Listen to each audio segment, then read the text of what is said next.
Ahora está demasiado lenta.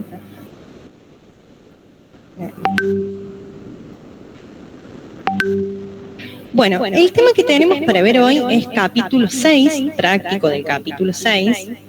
Tenemos varias cosas para analizar. A ver, esperen que primero voy a buscar la filmina.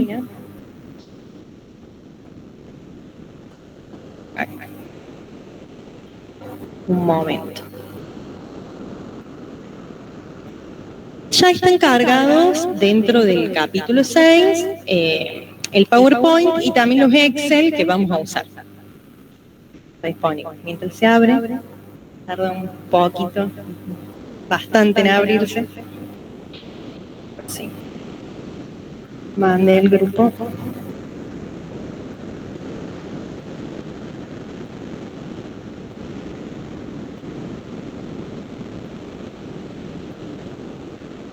Bueno.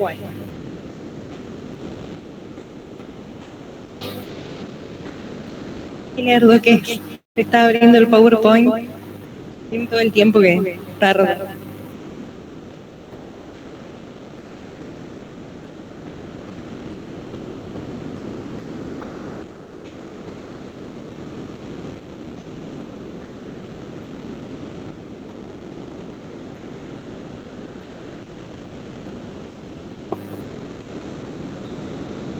Bueno. Es un PowerPoint que no tiene imágenes ni nada, es bastante plano. Tremendo. Lo que demora es impresionante. Ay, ¿cuánto va? 76. Ahí dicen pequeñito.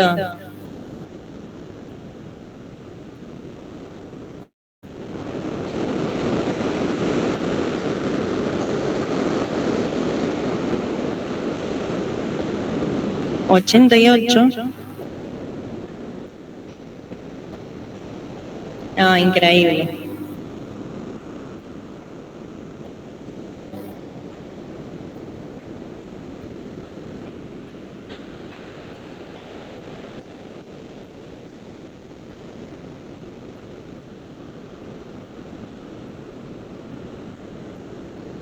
No, es impresionante.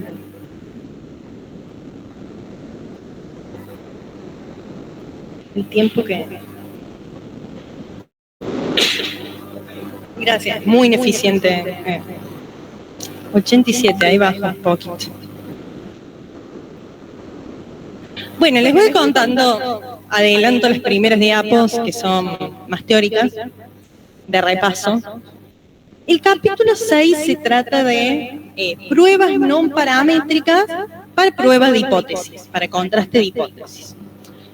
Lo que vamos a tener acá son variables aleatorias que no tienen previamente algún indicio de qué población provienen.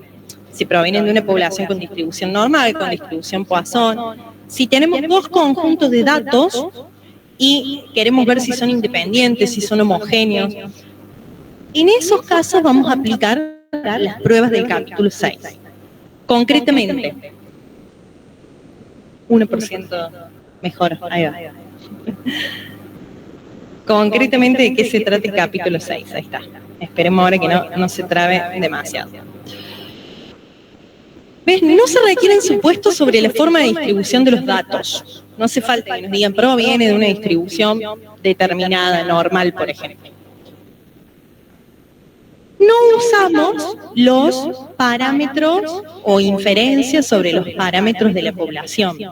A diferencia de los capítulos anteriores que hacíamos una inferencia, por ejemplo, a través de la media muestral sobre la media poblacional, de la varianza muestral sobre la varianza poblacional, acá no. Son pruebas menos potentes, menos rigurosas que las paramétricas, pero se aplican, por ejemplo, a ver, acá. Ah, no estoy presentando, perdón. Es eso el problema, sí.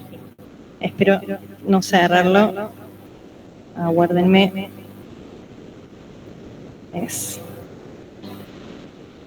un momento. Es demasiado lento.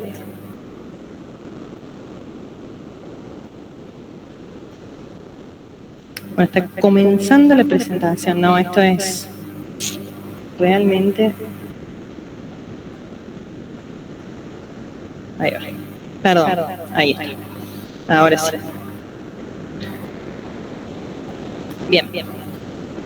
Bueno, lo que decía es que se aplican cuando tenemos datos categóricos o de rango. Esto es una novedad. Cuando tenemos categorías, hombre, mujer, alto, bajo, estatura mediana, podemos usar las pruebas no paramétricas. O cuando no se cumple esto de la normalidad que exige las pruebas paramétricas, también podemos ir a hacer pruebas no paramétricas. Tienen algunas restricciones, algunas condiciones que les vamos a ir desarrollando. Por ejemplo, hay una restricción al número de frecuencias en cada categoría. Necesariamente tiene que ser mayor a 5. Necesitamos tener en la categoría al menos, podemos tener varias categorías, ¿no? O sea, nivel educativo, bajo, medio, alto, y la cantidad de frecuencias, de observaciones de alguna manera o de repeticiones que tiene esa categoría, tiene que ser mayor a 5. Si no, vamos a tener que agrupar categorías. Eso es como, ahí nos va a quedar pendiente para verlo. Bueno, utilizamos un criterio de test es pruebas. La prueba que más vamos a usar es la prueba chi cuadrado. Vamos a aplicar el chi cuadrado para los distintos contrastes que querramos hacer, homogeneidad, ajuste de bondad de ajuste e independencia. Y bueno, después también tenemos lo último, que es si la hipótesis nula es verdadera, el estadístico debería ser chiquitito, porque lo que se compara son las frecuencias observadas contra las frecuencias esperadas. Entonces, la resta debería ser cercano a 0, nulo. Si es falsa, debería haber como más distancia entre lo observado y lo esperado. Entonces, bueno, ¿con qué trabajamos? Con una prueba chi cuadrado, que es la que veníamos conociendo. La chi cuadrado es lateral derecha. Y vamos a hacer 3 versiones. La de bondad de ajuste, si se ajusta a una determinada distribución. Generalmente, bueno, no generalmente, no quiero generalizar. Hablamos, por ejemplo, si los datos se ajustan a una distribución normal, a una distribución Poisson, a una distribución exponencial. Después vamos a hacer una chi cuadrado para ver independencia entre las variables, cuál es el grado de asociación que hay entre las dos variables. Vamos a ver un ejercicio de género y tipo de auto, si hay alguna asociación entre tipo de autos que se venden y género de las personas. Y después homogeneidad entre los grupos es si las proporciones son iguales o al menos una proporción difiere. Entonces, si los grupos son homogéneos o no. Por ejemplo, vamos a hacer un ejercicio que lo vamos a aplicar a una campaña electoral. Bueno, queremos ver si los grupos de votantes son parecidos o no. Entonces, veamos un poquito cada una de estas. La primera que vamos a trabajar con un ejercicio práctico es la prueba de independencia. Me salté una, ¿no? Ahí va. Es la de independencia. Queremos ver concretamente si dos variables categóricas... ¿Se acuerdan cuáles eran las variables categóricas? Que como refresca el comienzo de estadística 1. Bueno, variables categóricas son independientes. Es decir, si no hay relación entre ellas, no tienen nada que ver. La hipótesis nula es las variables son independientes, la hipótesis alternativa es hay asociación. Entonces, ¿qué es lo que vamos a buscar? Primero tenemos que armar una tabla de contingencia, ¿se acuerdan? Donde teníamos las frecuencias observadas, las frecuencias marginales o las probabilidades también teníamos que calcular, que es la proporción, cuánto representa cada frecuencia en el total. Ya vamos a irlo trabajando. ¿Qué es esto? Las frecuencias esperadas es la multiplicación de la frecuencia dividido en el tamaño de la muestra. Y el estadístico chi cuadrado, esto es importante. Vamos a tener, es la sumatoria de las frecuencias observadas según la cantidad de categorías que tengamos, por eso es un sumatorio. Te vamos a terminar sumando las columnas. Las frecuencias observadas menos las frecuencias esperadas, que esto es lo que tenemos que calcular nosotros, que es cuál es la probabilidad con la que se espera que ocurra o tenga frecuencia en una determinada información, al cuadrado dividido las frecuencias esperadas. Y se distribuyen con esto vamos a encontrar el chi cuadrado observado. Lo vamos a comparar contra un chi cuadrado crítico que va a tener en sus grados de libertad F-1 y C-1. Esto es, fila -1, columna -1. Vamos a tener una matriz, y es la multiplicación de la cantidad de columnas -1, una columna menos de la que hay, por la cantidad de filas -1. Entonces, tenemos 3 columnas por 2 filas, los grados de libertad van a terminar siendo 2. O sea, es como decir, 2 columnas por una fila, terminan siendo 2. Bien. También si tuviéramos una salida, podemos usar el p-valor y compararlo contra el alfa. Hacia el final de la clase vamos a ver algún caso con salidas. La prueba de homogeneidad es relativamente parecido al procedimiento, pero acá lo que tratamos de determinar es si la distribución de una variable categórica es la misma entre los grupos. Sí, por ejemplo, provincias, géneros, edades. Y acá decimos, las distribuciones son iguales, las distribuciones, al menos una difiere. O sea, la proporción de una característica, sí, la proporción de hombres y mujeres se distribuye igual entre las provincias. Bueno, no sé, capaz hay provincias con algún sesgo. Habría que probar con una prueba de homogeneidad. Y después, la prueba que tiene más aperturas es la de la bondad de ajuste. Esto tendrían que mirarlo así, ¿no? La prueba de bondad de ajuste, hay varias pruebas. Una es a través de la prueba o del estadístico chi cuadrado. Esta, como que venimos viendo todo chi cuadrado, ¿no? Acá lo que vemos es si la distribución observada de una variable categórica, miren esto, una variable categórica, se ajusta a una distribución esperada, normal, Poisson. La Poisson es bastante común porque dentro de las distribuciones que no son continuas, la Poisson aparece ahí muy usada, con mucha frecuencia. Entonces acá lo que queremos ver es si la distribución de datos se ajusta a una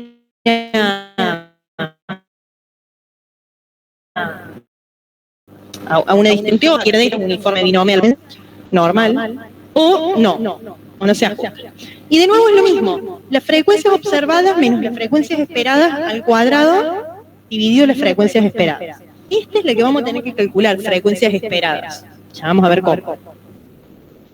Y ya después les cuento los grados de libertad. Los grados de libertad son cada categoría, cantidad de filas en este caso, -1, menos la cantidad de parámetros que estamos estimando. Sí, por ejemplo, queremos aproximar una normal y estamos estimando tanto la media como la varianza poblacional a través de la media y la varianza muestral. Acá vamos a tener 2 parámetros. Si tenemos una Poisson, el único parámetro que con el que vamos a jugar es con lambda. Entonces aparece 1. Se van a hacer la cantidad de categoría, menos 1, porque aparece siempre menos 1, menos la cantidad de parámetros según la distribución que estemos intentando aproximar. Pero hay otras pruebas de bondad de ajuste. Esto es, la parte interesante es esta bondad de ajuste. Cuán bien se ajustan los datos a una determinada distribución. Normal, exponencial, datos que tenemos sin mucha más información. Una prueba es la que acabamos de ver, la prueba chi cuadrado. Mismo procedimiento que antes. Sumatorio de frecuencias observadas menos frecuencias esperadas, sobre las esperadas, lo de arriba al cuadrado. Pero también aparecen estas dos, las pruebas de Kolmogorov-Smirnov y las pruebas de Shapiro-Wilks.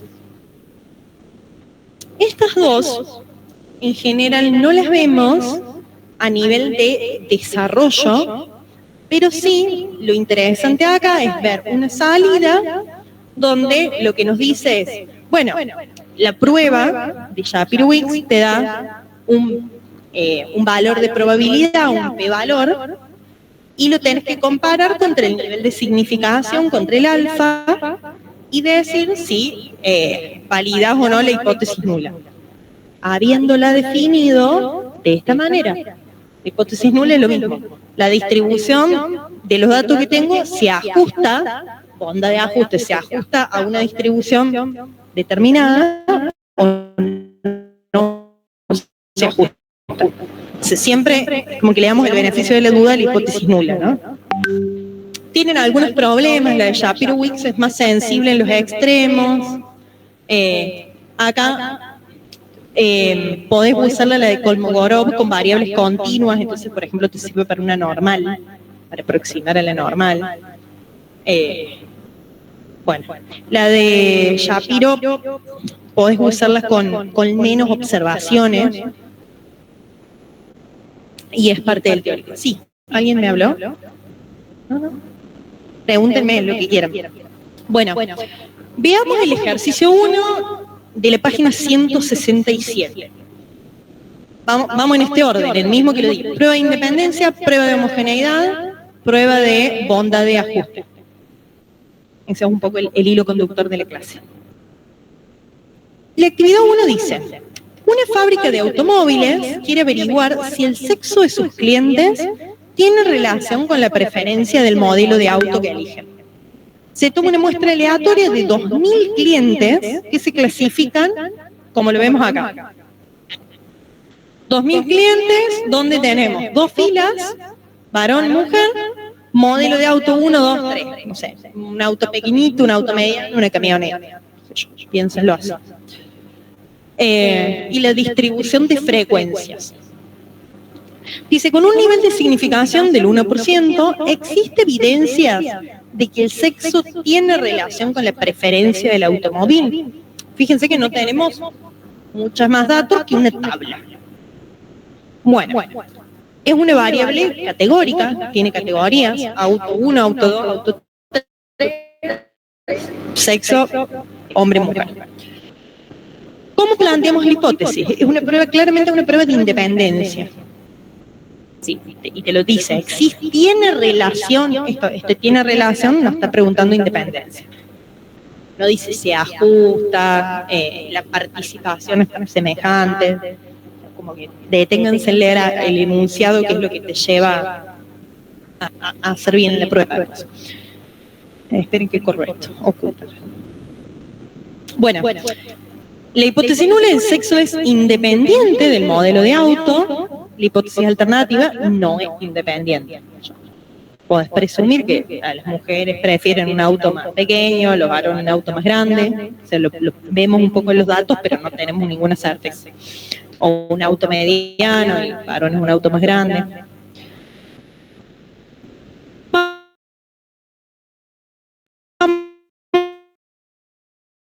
Vamos a usar el estadio cuadrado. Podemos calcular el valor crítico y el observado. Toda vez que buscamos hacer una prueba de hipótesis, lo que hacemos es eso, comparar el observado con el crítico. El crítico nos decía varias cosas. Ustedes pueden abrir, si quieren, el Matbook, no lo abro porque la compu anda realmente muy mal y trabo todo cuando lo abro.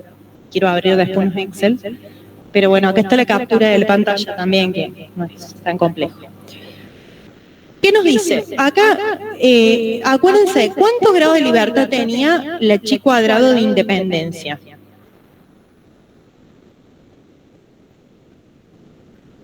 Esa era la de bondad de ajuste, la de independencia.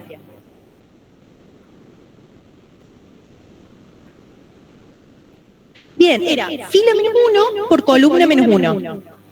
Y entonces acá tenemos, ¿cuántas filas tenemos? Filas. 2, o sea, vamos a tener una. porque F-1 ya nos queda una fila. ¿Por cuántas columnas? Por 3 menos 1, 2. Entonces, 1 por 2, 2. ¿Me siguieron cómo llegué a los grados de Liouville? Porque eso realmente es importante para definir bien el crítico. Y me dice que trabaje con un 1% de significación. Entonces, en realidad, tengo que dejar acá adentro el 99% y dejar el 1% en la zona de rechazo. Entonces, tengo que poner 0,99 y 2 grados de libertad, ¿no? Y ahí me da el valor crítico, en este caso 9,21, que es el que tengo acá. Entonces, después lo que digo, bueno, ¿cuál es la regla de decisión? Si el chi cuadrado observado es menor, o sea, está por acá, no la voy a rechazar a la hipótesis nula y el sexo es independiente del auto que elija. Si me da mayor a 9,21, no son independientes, sexo y auto. Entonces ahora tengo que pasar a calcular el estadístico. Y esta es la parte de la cocina, digamos. Bueno, acá había lo vimos en estadística 1, hay una ley multiplicativa de la probabilidad que te dice que si dos eventos son independientes, las probabilidades conjuntas es igual al producto de probabilidades marginales, ya sean en filas o en columnas. Marginales es porque es en el borde de la tabla, tanto en filas como en columnas. Vamos a calcularlo entonces. Mira, tenemos, estos son los datos que teníamos. ¿Cuál es la probabilidad de que sea varón el cliente, el comprador? Bueno, la suma de la cantidad de varones que van a comprar un auto, o sea, en definitiva sería la marginal de acá, la suma total, dividido N. N que le encuestaron a 2.000 clientes. 350 más 270 más 380, 2.000. 0,50. La probabilidad de que sea mujer, lo mismo.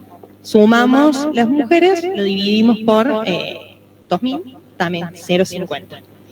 ¿Cuál es la probabilidad de que se escoge el auto 1? Bueno, es de nuevo la probabilidad marginal. Es la suma dividido el 2.000, ¿no?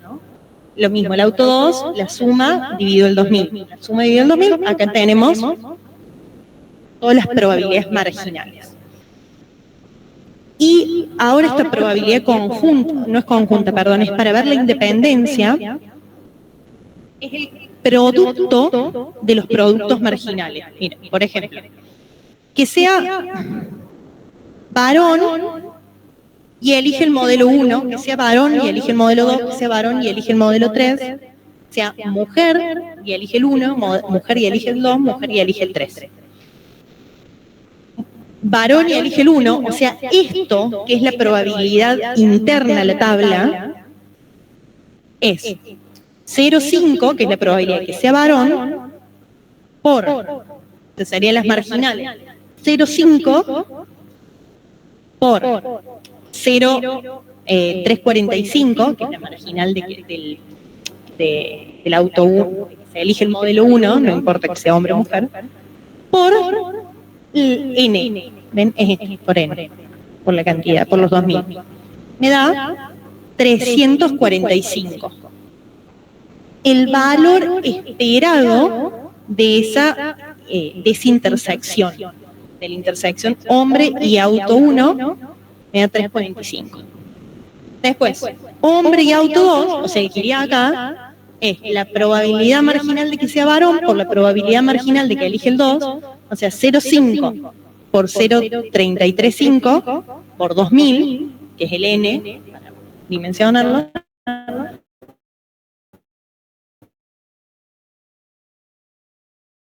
me da 335. Llegamos a esta tabla. Esta tabla que en los márgenes va a tener los mismos valores que antes, pero en el interior va a tener una distinta distribución. Esto es el valor esperado. O sea, nosotros teníamos los observados 350 el varón modelo de auto 1, 270 modelo de auto 2, 380, miren, se los vuelvo a mostrar. Está ordenado distinto, ¿no? 250, 270, 380, mujer, 340, 400, 260, ¿ven? Está acá como, este O es el observado, este E es el esperado, la frecuencia esperada, que es lo que calculamos recién. Entonces, lo que nos queda hacer es el observado menos el esperado al cuadrado dividido el esperado. ¿Se acuerdan? Era la formulita del chi cuadrado. El chi cuadrado era la sumatoria del observado menos el esperado al cuadrado sobre el esperado. Entonces acá sería 350 menos 345, eso al cuadrado dividido 345. Nos da este valor. Porque bueno, claro, la diferencia queda algo pequeñito, ¿no? Queda menos 5, no, en este caso queda 5. 5 al cuadrado, 25, dividido 345, queda algo pequeño. La sumatoria de esta última columna, porque acuérdense que acá aparece la sumatoria, es el chi cuadrado observado, 47 y pico. ¿Cuánto me había dado el chi cuadrado crítico? 9 con algo. Esto queda ultra a la derecha, o sea, 47 versus 9, ¿qué hago? Rechazo. Y la conclusión es que no hay independencia, no son independientes, me queda por acá el 47, acá tenía el crítico. Desestimo la hipótesis nula, de alguna forma autentifico la alternativa y digo que no son independientes. El género con el gusto del auto, o sea, había un auto rosa acá para el auto 1, y el auto 2 tenía un plote, el auto 3 un ploteo de algún deporte, la cara de Messi. Igual yo creo que varias mujeres comprarían también con el ploteo cara de Messi. Bueno, acuérdenselo como auto cara de Messi, auto pantera rosa, intenten recordarlos con esas reglas memotécnicas. Vamos al ejercicio 3. Prueba de homogeneidad. Dijimos, independencia, homogeneidad, bondad de ajuste. Todas pruebas, chi cuadrado. Chi cuadrado, esto. Con más, menos subíndices, es esto. Bueno, la prueba de homogeneidad, ¿qué nos decía? Queremos ver si la participación o la proporción entre grupos es homogénea. Dice así, la actividad 3. Se pretende analizar la intención de voto para las próximas elecciones a gobernador de una provincia. Podría ser para diputados, lo cambiamos, ponerlo más en contexto de octubre. A tal fin se analiza una encuesta a 115 profesionales, 110 empresarios y a 125 empleados, a quienes se le pregunta sobre la preferencia respecto a un candidato. Bueno, una linda muestra de 350 personas, donde se le pregunta por candidato A y candidato B. Ambos postulados para ser diputados nacionales. Los resultados obtenidos son estos. Esta es la distribución, ¿no? De nuevo, fíjense que son variables categóricas, ¿no? Categoría de profesional, 2 candidatos también categóricos. ¿Existe diferencia de opinión entre los grupos de las personas?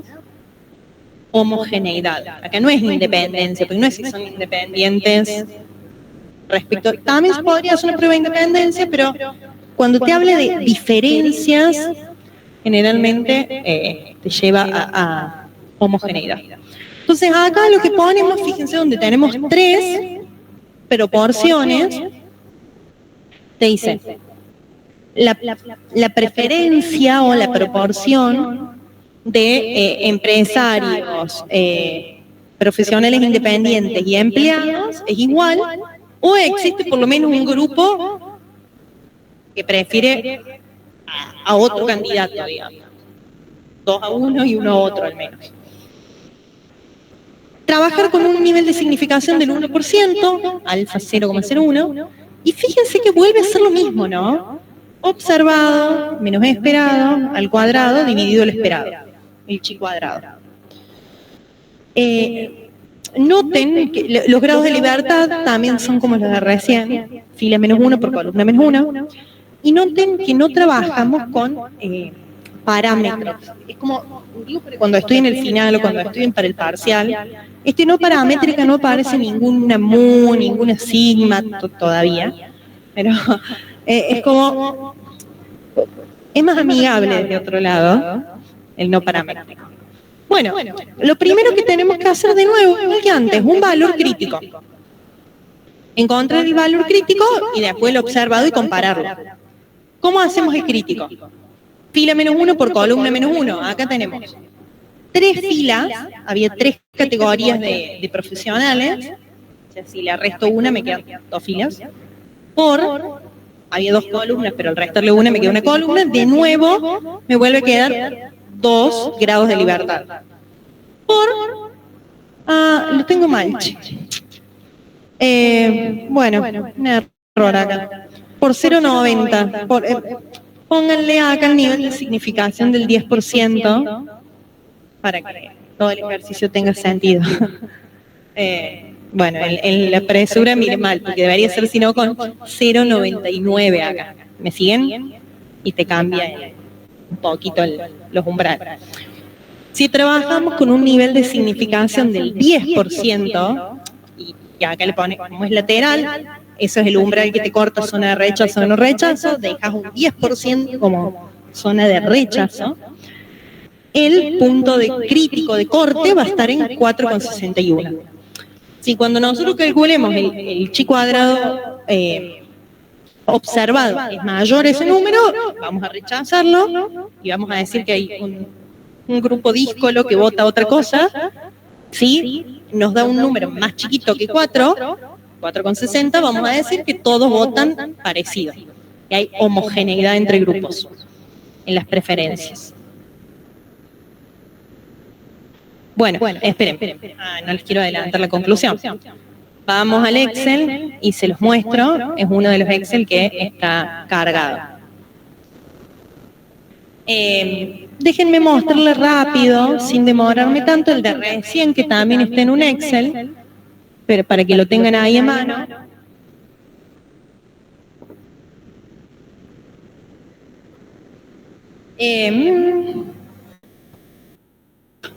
Bueno, no, este era otro, de independencia, muy parecido al que vimos antes, pero es otro de independencia.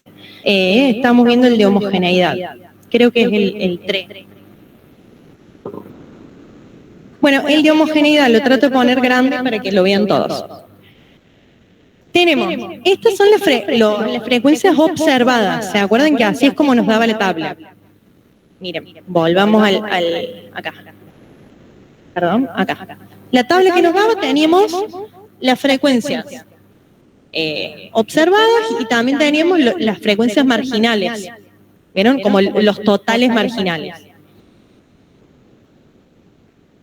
O sea, toda esta tabla la teníamos.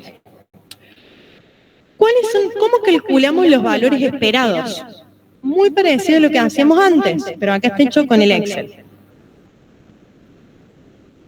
Usamos el producto de las frecuencias marginales dividido el total. O sea, 221 por 115 dividido 350 me da acá lo que uno esperaría encontrar en esa celda, que es, fíjense que 72,60 y el observado es un poco más alto. Por ejemplo, ¿cómo calcularían ese 40? 40,5.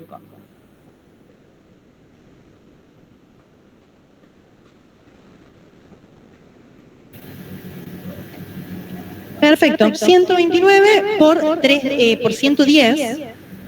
110 dividido 350. Exacto, mira. Perdón, acá arriba. Sí, es lo mismo, porque lo podés tener los laterales abajo. Fíjense que los laterales no cambian, ¿no? Esto y esto, acá abajo, suman lo mismo. Pero bueno, dada esa distribución, lo esperado es lo que aparece acá, que es distinto a lo observado. Entonces ahora hacemos lo que tenemos acá. Esta idea de que, bueno, acá hace un pasito más, que es calcular esto, ¿no? Calcula esto para cada uno de estos con solamente la parte de adentro. ¿Cómo? Ahí subo un poquito. Observado que es el 80 menos el esperado, que es 72,6 al cuadrado sobre 72,6. Y me da 0,8, bueno, así para cada una, acá también. El observado menos el esperado al cuadrado, dividido el esperado, dividido en 69, 0,1. Sumo todo esto, fíjense que es una suma de toda esa micromatriz, y miren cuánto me da el chi cuadrado observado. 5,68. ¿Cuánto me había dado el crítico? 4,60. Entonces, ¿qué digo? El crítico son 2 grados de libertad, ahí está, 4,60 el crítico. Rechazo la hipótesis nula, no tienen las mismas proporciones.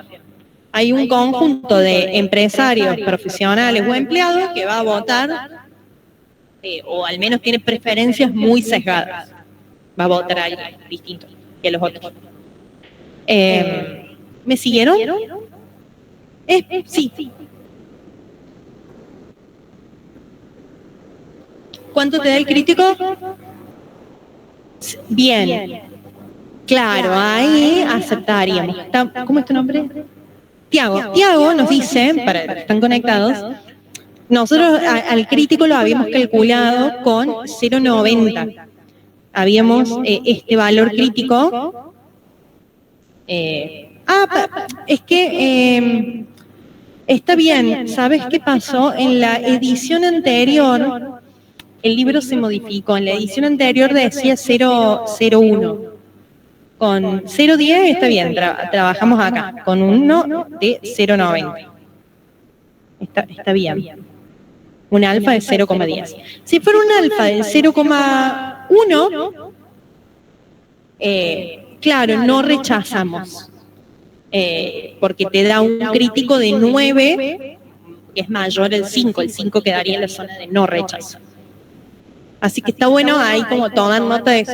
Cambia mucho la sensibilidad según cambiemos el nivel de significación. Bien. Está. Se rechaza con un nivel de significación del 10%. Veamos ahora. Acá tenemos otra prueba de homogeneidad. Déjenme ver esto. Bueno, acá me interesaba mostrarles sobre todo el punto B. El punto A se los voy a dejar de tarea, que es replicar lo que acabamos de hacer, ¿no? Esa tabla, pero miren, dice, un ingeniero encargado del control de calidad de una fábrica desea examinar la eficiencia de 2 operadores de máquina ensambladora que trabajan en distintos turnos. Misma máquina, trabajador A, trabajador B. Uno trabaja de noche, el otro a la mañana. Se registraron datos de una semana de trabajo y se obtuvo lo siguiente. Cantidad de piezas defectuosas, cantidad de piezas no defectuosas, sobre una muestra de 1000 piezas. Dice, de acuerdo a los datos, ¿se puede inferir que la muestra proviene de 2 poblaciones diferentes? Acá cuando nos habla de 2 poblaciones diferentes, serían 2 proporciones. Es bien de homogeneidad esto de P. Si son iguales o son diferentes las poblaciones, las proporciones. Y después nos pide resolverlo también por un procedimiento paramétrico, compare con lo obtenido en A. ¿Cómo se puede resolver mediante una cuestión paramétrica? Entonces, bueno, si vamos a lo no paramétrico, vamos a usar un chi cuadrado, como estábamos tratando recién. Déjenme ver. El alfa 0,05. 5%. La hipótesis es esta, las 2 poblaciones, las 2 proporciones entre defectuosos y no defectuosos son iguales. existe una que es distinta a las demás. Sería la prueba de homogeneidad, ¿no? Esto es la hipótesis como genérica de la prueba de homogeneidad. Si lo hiciéramos por la prueba chi cuadrado, como hicimos la actividad anterior, tendríamos que calcular el crítico. Aquel crítico tiene un grado de libertad, porque fíjense que es 2 por 2, entonces termina siendo 1 por 1 cuando le restas una fila y una columna. Y nos hablaba de un nivel de significación del 5%, entonces acá vamos a trabajar con un alfa, con 1 menos alfa, perdón, de 1,95, 0,95. 1 era el grado de libertad. Está bien tirado a la derecha como está acá, fíjense, lo ponemos ahí, el chi cuadrado crítico 3,94, 3,84, que ahí lo tienen grande en celeste. Tenemos que calcular el chi cuadrado observado. ¿Cómo lo calculamos? Bueno, esto sí se los dejo de tarea porque les dejo el Excel. Repliquen esto. Repliquen en la otra hoja, tienen los observados, calculen los esperados, calculen el estadístico ya tienen las fórmulas y todo, ¿no? O sea, es reemplazar los datos y lo van a comparar. Si lo rechazan o no. Eso sería la forma no paramétrica. Pero el inciso B nos decía resolverlo mediante un procedimiento paramétrico. Entonces, acá lo que tenemos es, vamos a aplicar el estadístico Z de proporciones, donde decimos la proporción o de diferencia de proporciones, que era lo que habían visto en la unidad pasada. La proporción de defectuosos del trabajador A es igual a la proporción de defectuosos del trabajador B. Las proporciones de defectuosos son distintos. No es un defecto de la máquina, es un defecto del trabajador, me dice la hipótesis alternativa. Entonces, nosotros primero tenemos que chequear esto, que N por P, N por Q, el otro N por P y N por Q, todo de mayor que 5. Y teníamos este estadístico, ¿se acuerdan? Diferencia de proporciones muestrales. Se distribuyen normal de esta manera. Y el estadístico que armábamos era el que tenemos acá abajo. Porque acá no le restábamos nada, porque asumíamos que en la hipótesis nula la diferencia es 0.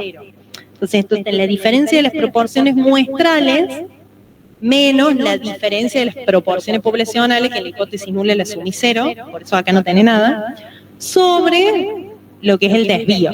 Sería ese P por Q barra, miren, todo este choclo es el P barra, 1 menos esto es el Q barra, por 1 sobre la cantidad de defectuosos más 1 sobre la cantidad de no defectuosos. Bueno, usamos estas fórmulas y reemplazamos los datos. Acá repetí la tabla para tener la mano. La proporción de defectuosos nosotros estamos, esto es importante para no pasarlo rápido. Queremos calcular la diferencia. ¿Cuál es nuestro éxito en esto? ¿Operario A, operario B? Es defectuoso, no defectuoso, o sea, ahí ponemos la atención. Entonces nos vamos a quedar con la línea de defectuosos y comparamos en columnas la diferencia de operarios. Pero por eso miren acá, la probabilidad de que sea defectuoso y pertenezca al operario A, uno podría poner ahí A, es 16 sobre todos los que hace el A. Porque esa es la proporción de defectuosos que hace el A, 16 sobre 567. Para el B, 17 sobre 430. Es como un poco menos productivo el B, fabrica menos. Acá tenemos las proporciones. Y el total, el P barra, era mucho bla bla el P barra, pero en realidad termina siendo, acá arriba, 33 sobre 100, sobre 1000, perdón. ¿Me siguen? 16 sobre 500, 17 sobre 433, 33 sobre 1000. Esos son los 3 cálculos que hay que hacer. Y ahora los combinamos acá adentro. la diferencia de proporciones sobre este P, que es la proporción de defectuosos, por la proporción, por Q barra, que es la proporción de no defectuosos, sería 967 sobre 1000, o lo que es igual a 1 menos 0,033, que es este valor, 1 sobre n, 1 sobre la otra n. En columnas lo estamos mirando. Y me da que z es menos 0,968. Pongo ese dato, z menos 0,97, podríamos redondear ahí. A ver, sí, no sé, no está exactamente igual.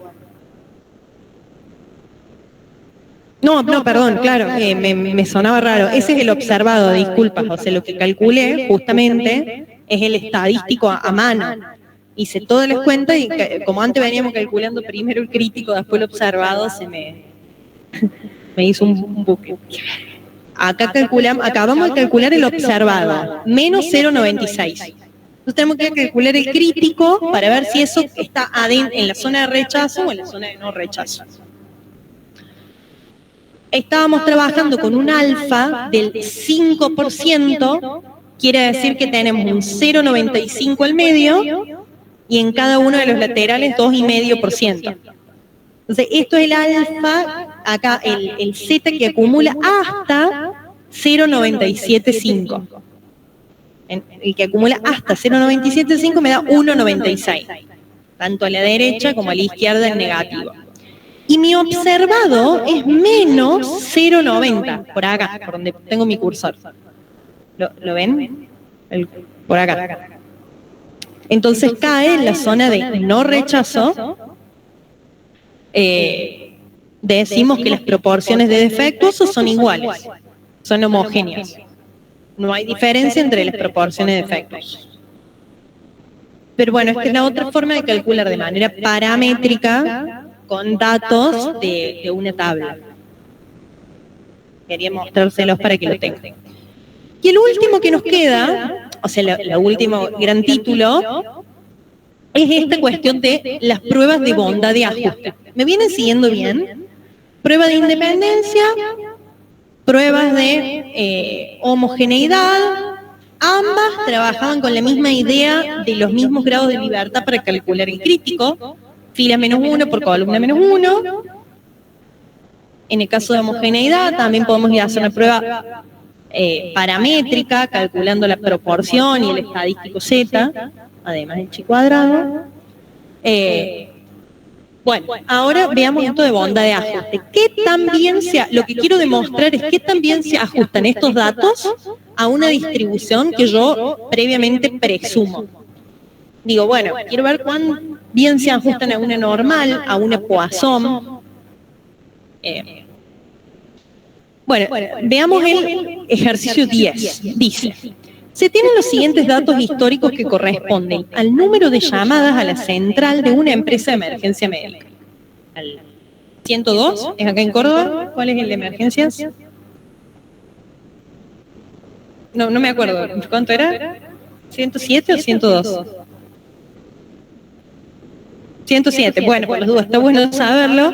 Sería llamar al 107. El objeto es encontrar un modelo que explique el comportamiento de las llamadas a fin de establecer la cantidad de unidades móviles, médicos y asistentes necesarios para atender.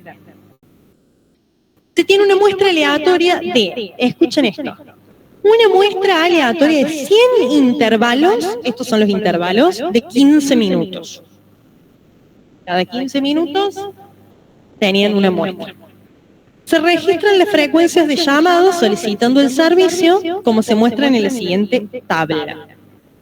Bueno, en el lapso de 15 minutos hubo 20 lapsos donde las llamadas fueron 0, 52 donde fueron 1, de las 100 muestras, 100 intervalos que se tomaron. Trabajar con el 5% de distribución, probar si tiene una distribución Poisson. Bueno, entonces, ¿qué hacemos acá? ¿Se acuerdan que la distribución Poisson tenía una vieja amiga que se llamaba lambda? Teníamos que calcular el lambda de la distribución. Entonces nosotros hacemos que el número de llamadas se distribuye Poisson con lambda igual a, y eso hay que calcularlo, el número de llamadas no se distribuye Poisson con lambda igual a, bueno, calculamos lambda. ¿Cómo calculamos el lambda? Ahí se me cortó el power. A ver, dame un segundo, no quiero tocar mucho, es solo debe estar más bajito esto, pero acá es dividido n, ¿no? Ahí va. Esto es dividido n. Tenemos arriba ¿cómo lo calculamos a lambda? Lo calculamos relativamente fácil. Número de llamadas por la frecuencia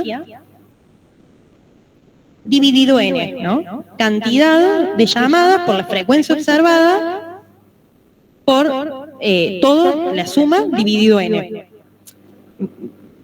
¿Me siguen cómo está calculado? Ay, perdón. Esto por esto, más esto por esto, más esto por esto, más esto por esto, más esto por esto, dividido 100. Tamaño de la muestra, de cantidad de intervalos. Nos da un lambda de 1,24. De ahí sale el lambda ese. ¿Para qué nos sirve el lambda?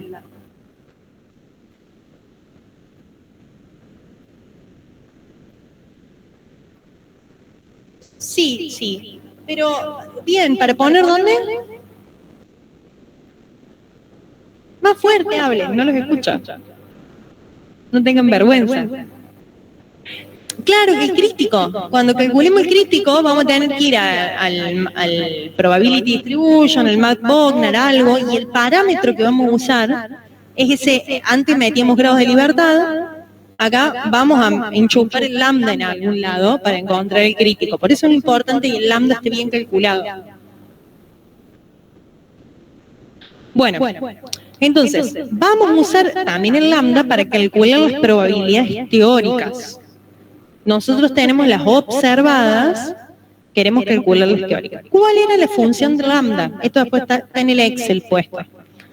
Pero el lambda tenía esta forma. El lambda no, perdón, la Poisson.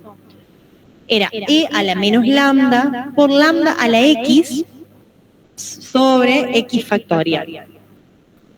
Entonces, si nosotros queremos calcular la probabilidad de que sea 0, 1, 2, 3, 4 llamadas, miren, esos eran los datos que teníamos, ¿no? Llamadas, 0 en 15 minutos, 1 en 15 minutos, 2 en 15 minutos, 3, bueno, hasta 4.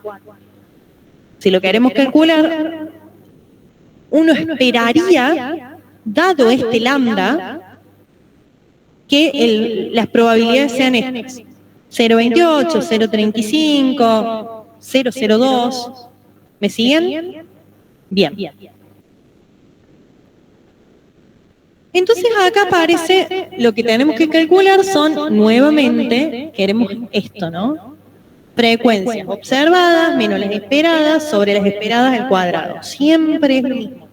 Siempre recurrimos a esto. Ven que acá está el cómo calcular, lo que les puse recién, acá decía usa acá, pero es X. Es esta columna, ¿no? La columna de llamadas. Tenemos la cantidad de intervalos, tenemos la probabilidad, que ¿cómo le calculé? De esta manera. A cada una, o sea, fui reemplazando acá adentro, el E es un valor, el lambda es 1,24, y esta K que aparece acá, o X, como quisiéramos llamarle, son cada una de la probabilidad. Acá, esto es importante.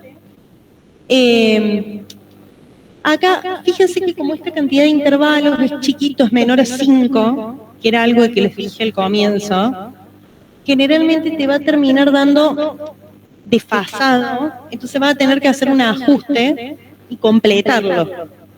Este valor termina siendo todo lo anterior, 1 menos todo lo anterior, es acá, como para que sería, lo correcto sería 4 o más, porque por eso es que no te complete el espacio. Capaz que hay alguna probabilidad también de que sea 5, de que sea 6, chiquitito, pero eso es 4 o más, sería más correcto. ¿Qué más nos queda? Bueno, entonces, dado que tenemos esta probabilidad, ahora lo que hacemos es la multiplicación, o lo mismo, la probabilidad está, la multiplicación de la cantidad de intervalos, o sea, intervalos era porque eran de 15 minutos, ¿no? Eran como frecuencias que habíamos encontrado, por esta probabilidad, y tenemos la cantidad esperada de llamadas en el intervalo. Fíjense que es como antes, da algo más o menos parecido, pero no exactamente igual, o sea, porque es el valor esperado. El observado lo tenemos, el observado es esta. Hubo 0 llamadas en 20 de los 100 intervalos que se tomaron. Se miró el reloj 15 minutos en distintos momentos, en 20 no llamaron. Capaz que entre la 1 y las 5 de la mañana no llamaron, qué sé yo. Entonces después hacemos el observado menos el esperado, observado menos el esperado al cuadrado, dividido el esperado, acá está mal, sí, falta esta parte, dividido el esperado, la sumatoria me da el observado, el chi cuadrado observado. ¿Cuánto es el crítico? Bueno, acá aparecen como varias cosas. El crítico, acuérdense que acá el crítico era la cantidad de filas de categorías, K categorías, menos 1, menos la cantidad de parámetros que tenga la distribución. ¿Cuántas filas tenemos? 1, 2, 3, 4, 5. ¿Me siguen? Menos 1, ya estamos en 4. ¿Y cuántos parámetros estamos buscando? 1, porque es lambda solo, es la Poisson. Entonces tengo 3 grados de libertad. ¿Me siguen? Aparecen estos 3 grados. Busco el valor crítico con un alfa de, no recuerdo con exactitud si era 5%, me lo decía el ejercicio, 5%, o sea, 1 menos alfa igual a 0,95, ¿qué es esto?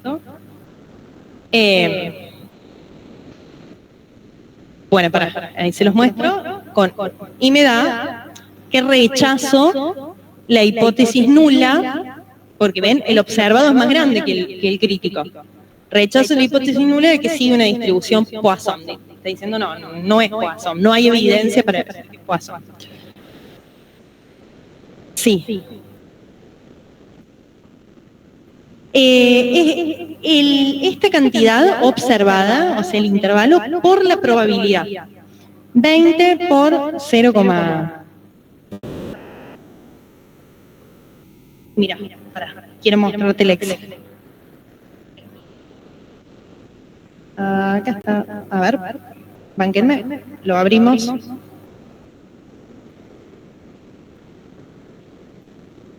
Este Excel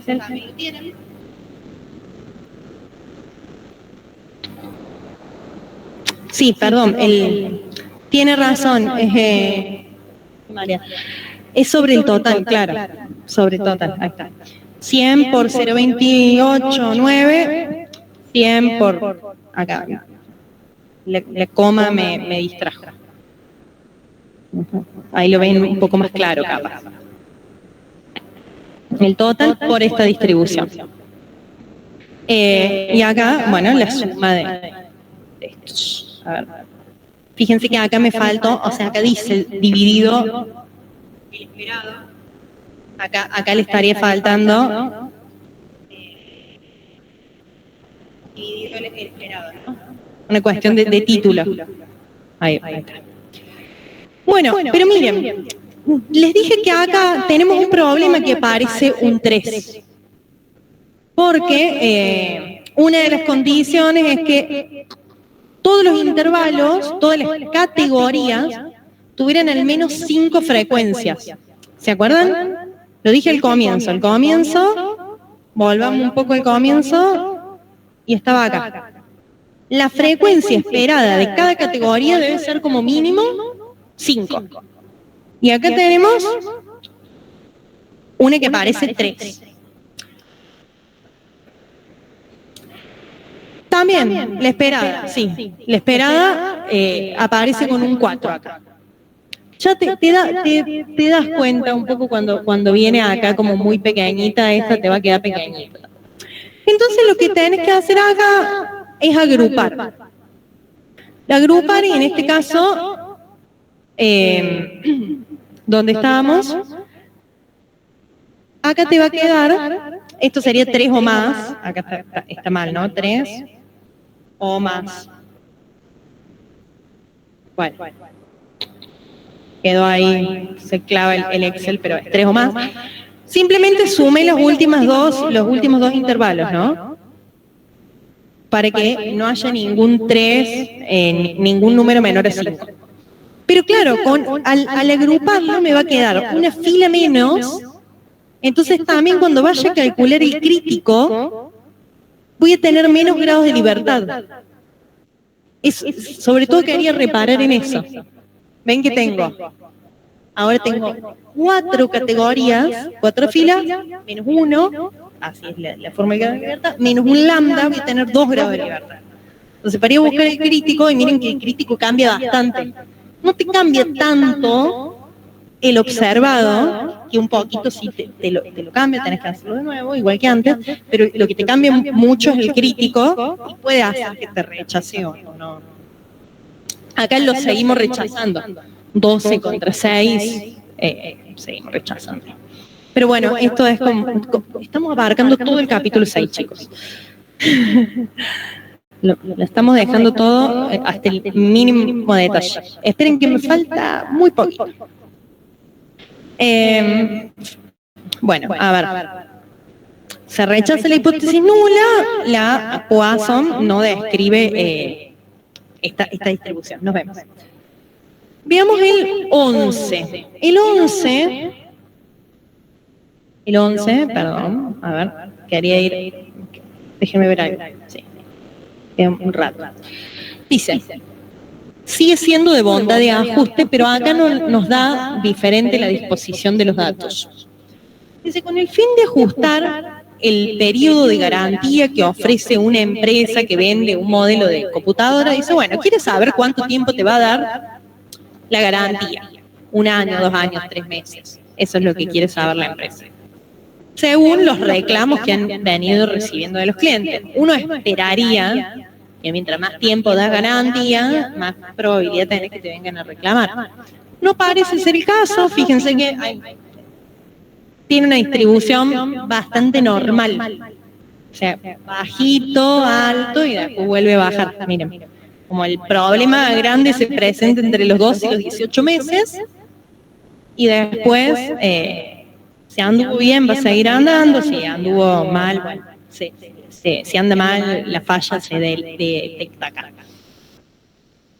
Dice, trabajar con un nivel de significación del 5%.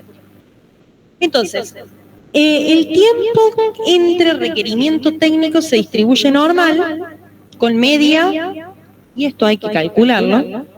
El tiempo no se distribuye, el tiempo de la garantía, o sea, el pedido de ir a gatillar la garantía, no se distribuye normal. Eso sería lo que nos propone. Bueno, a ver, voy a ir a mostrárselos desde el Excel. Así lo ven.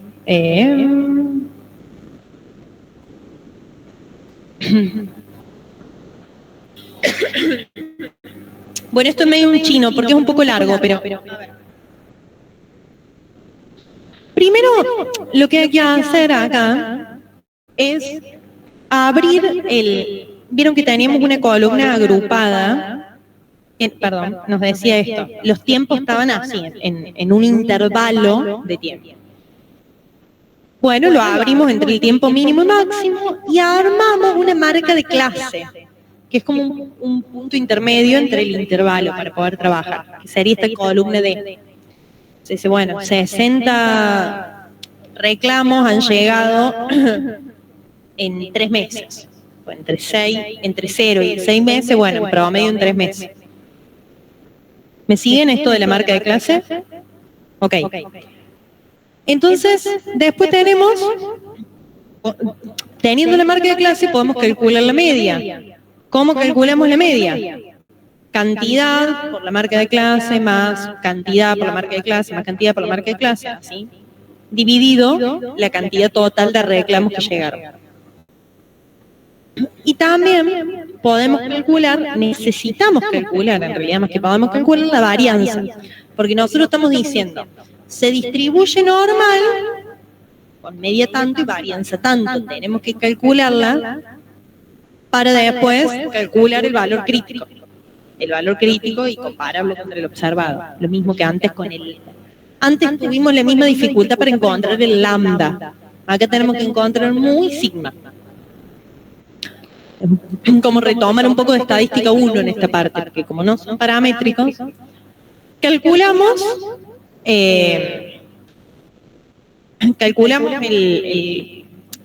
no me sale, el numerador de lo que es la varianza, n por x menos la media elevado al cuadrado. Después acá lo dividimos por n menos 1, fíjense que termino haciendo n menos 1 acá, c10 menos 1, y obtengo la varianza y la media. Bueno, eso por un lado, que era lo del planteo de la hipótesis acá. ¿No? Planteaba la hipótesis. Y después tengo que encontrar esto. Si el observado, el chi cuadrado, tengo que volver de nuevo, el chi cuadrado observado versus el chi cuadrado crítico. Esperen que lo voy a agrandar. ¿Y cómo calculamos el observado? Con la misma lógica que antes. Observado menos esperado al cuadrado dividido esperado. Siempre con esta fórmula que escribí en el pizarrón. Bueno, acá sí es un poco más complejo, por eso después ya vamos a verlo con salidas de Infostato, salidas de Python o salidas de programa. Porque esto no es que lo van a hacer a mano, pero sí quiero mostrar. Entonces, ¿cómo calculamos este Z? Porque nosotros acá estamos calculando un estadístico Z, una probabilidad y al final esta suma que me da el observado, que es 37, lo comparo contra el crítico, que el crítico son la cantidad de renglones. ¿Cuántos renglones tiene? 1, 2, 3, 4, 5, 6. ¿Y qué le tengo que restar? Un 1, ya tengo 5. ¿Y qué más le tengo que restar? ¿Cuántos parámetros estoy estimando una normal? Bien. 2 parámetros, la media y el desvío, y la varianza. Entonces, ¿cuántos me van a quedar? Tengo que sacar 3. Me van a quedar 3. ¿Me siguen? Que es el numerito que aparece ahí. Cuidado porque esto es re importante, ubicarse bien en cuántos grados de libertad tengo para ir a buscar bien el crítico. El crítico es el que te determina el umbral. Un alfa de 0,95... perdón, 1 menos alfa igual a 0,95, bueno, me da un crítico de 7,80. Esto que tenía que calcularlo, miren, se los voy a mostrar, pero está acá. ¿Qué hacemos? Primero, bueno, calculé la media, calculé la varianza, se los mostré cómo está, el desvío estándar. Entonces, una vez que tengo la media, la varianza y el desvío estándar, tengo que calcular cuánto vale Z para cada uno de estos tiempos del intervalo. Entonces, es X menos mu sobre sigma. Este intervalo que va entre 0 y 6 meses, el límite inferior es infinito, 0 no cuenta, no va a tener un Z, pero acá el Z superior, que es el que ustedes ven, en este numerito, este es menos 1,31, menos 0,53, ese número que ven, se calcula hace 6 meses, menos el promedio, que es 16 meses, dividido el desvío estándar 7,60. Me da menos 3,1. Lo mismo después para 12 meses, 0,53, para 18 meses, 0,26. Y son los datos que tengo acá. 0,53 y ahí así es como empieza el otro intervalo, 0,26, 1. Bueno, después llevo estos valores al probability, o sea, le pongo cuánto es el valor de Z y cuánto me da el valor de probabilidad de que llegue hasta este valor, o sea, cuál es el X, son estos. Esperen que se me perdió el de bondad de ajuste, este último. Y ¿qué más tenemos acá? Acá, perdón. Bueno, las probabilidades que son esas que venía comentándole, que en realidad es llevar esto al infostat, al probability, o lo pones acá, que te arma una distribución normal con estos zetas. Y la frecuencia esperada va a ser como vimos anteriormente, la cantidad total por la probabilidad. Entonces, se esperan estos valores y nosotros observamos estos valores. Observamos acá, esto fue el observado nuestro, y el esperado, después de hacer un chino, fue esto. Bueno, entonces después tenés que hacer observado menos esperado al cuadrado dividido el esperado, y acá me da el chi cuadrado observado, que es 31. A 31 lo comparo con 7,80, súper rechazo. No se ajusta a una distribución normal. No se ajusta a un modelo normal. Y nos queda ver, cortito, bien cortito, esto de Kolmogorov y Shapiro-Wilks.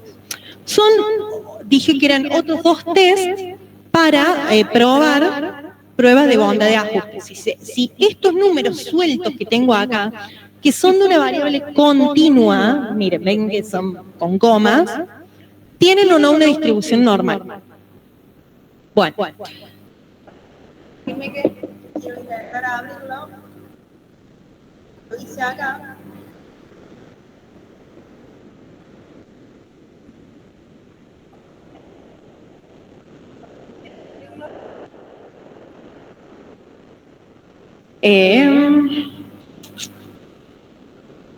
Bien.